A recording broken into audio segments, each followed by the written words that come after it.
My name is Lauren Baur. My major at OSU right now, I'm getting my master's in public health and international health.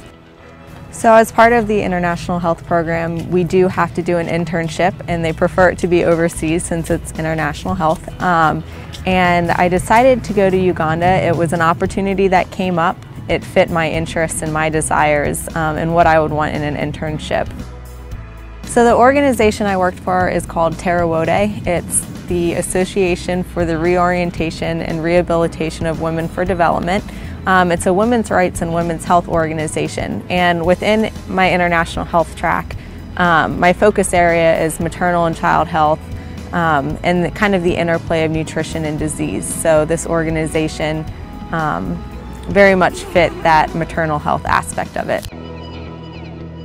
My work there to help combat obstetric fistula was to work with TERREWODE and to work on grant writing for them so that they can partner with an organization called the Worldwide Fistula Fund and raise money to establish a fistula care facility within Uganda.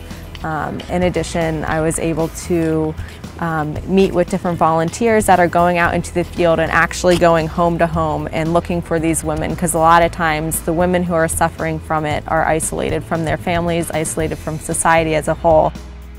Obstetric fistula is a childbirth injury that occurs when there's prolonged obstructed labor. And so what happens is a woman goes into labor, the fetus drops down into the pelvis, but then because the pelvis is too small for a variety of reasons, the baby gets stuck, and it cuts off the blood supply to the tissues, which causes them to die, and they slough off and leave a hole, which leaves the woman incontinent of urine and feces. And so that's the problem that TERREWODE is looking to address in order to holistically kind of address the maternal and child health issues in Uganda and poverty.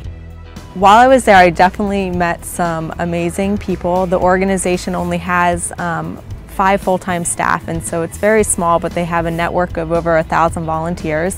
So I was able to work very closely with them as well as get to meet some of their volunteers and go through trainings and workshops with them. In addition, I lived with a family while I was there, and so I think just living in the culture was probably as much of a learning experience as actually working for the organization. It was eye-opening in the sense that a lot of the stuff that we talk about in our international health classes was reality for these people every single day.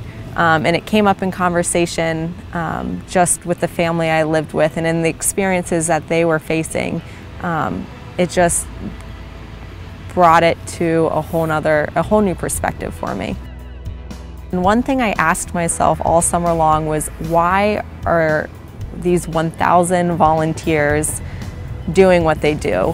They don't have very many incentive for it. Why are they doing it? And on the very last day of our workshops, we met with the fistula survivors themselves, and I was not expecting the emotional reaction that I had when they were just pouring in the room for this all-day workshop. And all of a sudden I realized why these volunteers did what they did.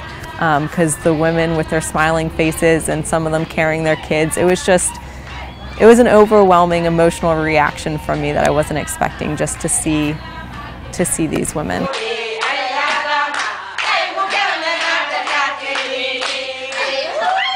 I would definitely recommend other students to go out into the field and get this experience. I think coursework and the classroom environment is important for getting the foundation, but I think you really develop the skills and greater passion for your work when you get to go out and you get to see the people that you're helping, you get to see the people that you're working with. I'm definitely glad that I had this experience, that I went ahead and went to Uganda. I had some reservations about going and I was very nervous, but overall it was definitely life-changing, and also just helped me confirm that I am in the right place and I am doing what I'm supposed to be doing.